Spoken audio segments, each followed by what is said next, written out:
L'autre jour, il m'a trop saoulé. Si c'est comme ça, moi, je vais attaquer son réseau informatique. Bah non, je connais pas son fournisseur d'accès, ni le modèle de son routeur, ni son adresse IP, mais arrête de m'enquiquiner, moi, je veux juste l'attaquer. Je suis pas les renseignements généraux. Bonjour à tous, c'est Deru et bienvenue pour un nouvel épisode de Deru Tech. Et aujourd'hui, on va s'attaquer à la dernière étape avant la vidéo synthèse sur les attaques informatiques avec ce qui nous manquait jusqu'à présent, l'intelligence gathering ou la collecte d'informations dans la langue de Gérard Depardieu. Petit disclaimer avant de commencer, cette vidéo, tout comme celle sur les malwares ou sur les attaques réseau, n'a pas pour but de vous apprendre à faire de la recherche d'informations, mais plutôt de vous présenter le sujet en le survolant pour vous faire de la prévention.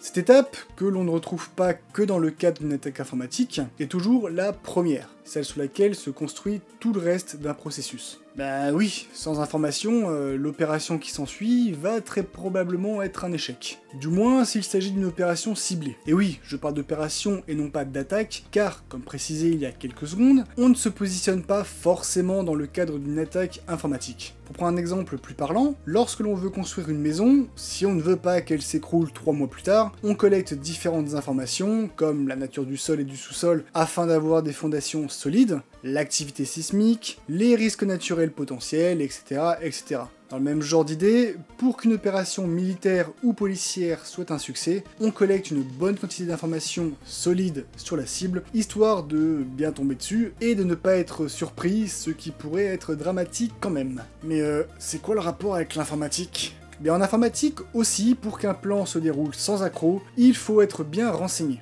Ce serait ballot qu'un pirate se fasse détecter parce qu'il a été trop lent suite à de mauvaises informations, ou qu'un technicien, suite à un manque d'informations lors d'une opération technique, rende indisponible un serveur. Bon d'accord, l'information c'est le pouvoir, mais comment on accède à ces informations ? Par Google ? Eh bien, partiellement oui. Les méthodes de collecte sont nombreuses, mais votre serviteur que je suis vous en a sélectionné une petite partie. Bon, bah déjà sujet présenté en vidéo, donc je ne vais pas trop m'attarder dessus, nous avons comme technique de collecte d'informations l'ingénierie sociale, qui consiste à collecter des informations en se basant sur le relationnel, les relations humaines. Vient ensuite le doxing, qui consiste tout simplement à exploiter Internet pour trouver des informations. Les réseaux sociaux, les sites de la cible, de ses clients, de ses partenaires, ses fournisseurs, ses collaborateurs, bref, les sites de tout ce qui tourne autour de la cible. Mais également la fouille de métadonnées ou métadata. Ce sont des petites informations qui viennent se greffer à notre insu sur des fichiers. On peut trouver par exemple pour des photos, la géolocalisation d'où a été prise la photo, l'appareil utilisé,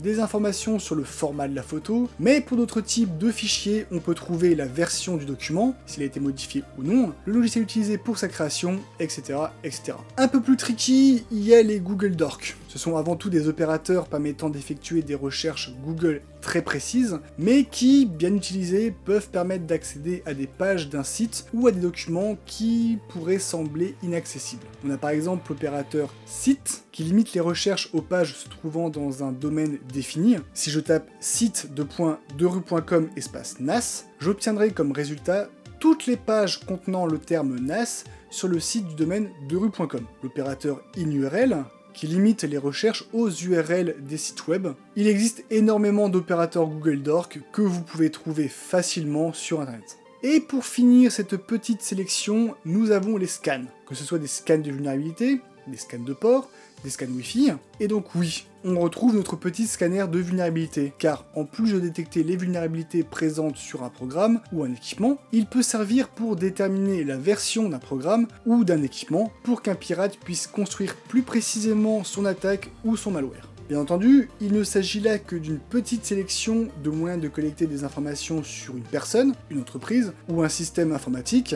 et il en existe encore d'autres, comme des programmes spécialement conçus pour ça, ou des scripts d'écoute passive sur un réseau. La morale de cette histoire, c'est qu'il faut faire très attention aux informations que vous rendez publiques, que ce soit en les publiant sur internet ou sur papier, ou simplement lors d'un échange, d'une discussion. Et également, ne pas se dire que les fichiers présents sur un serveur web sont protégés car aucun lien ne mène à eux. Avec les Google Docs, on pourrait les trouver. Et, chose que j'ai déjà dit dans la vidéo sur la vie privée, en tant que particulier, ne vous croyez pas à l'abri. Les informations, même les plus anodines, que vous pourriez dire ou publier sur votre entreprise, peuvent être utilisées à mauvais escient. J'espère que cette vidéo vous aura plu. Je remarque que oui, ça fait un petit peu redite avec la vidéo sur l'ingénierie sociale ou la vidéo sur la vie privée. Malheureusement, la vidéo sur la vie privée, je voulais en parler parce que c'était, moi ça me semblait vraiment important. Et la vidéo sur l'ingénierie sociale, ça aurait été un peu compliqué de l'intégrer à cette vidéo-là,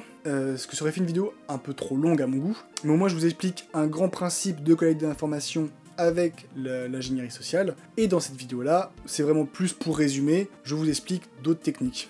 N'hésitez pas à vous abonner si cette vidéo vous a plu, n'hésitez pas à partager cette vidéo pour qu'elle soit vue par un maximum de personnes. Quant à moi, je vous souhaite une bonne nuit, bonne journée, bonne soirée, et surtout n'oubliez pas, la sécurité est l'affaire de tous. Ciao!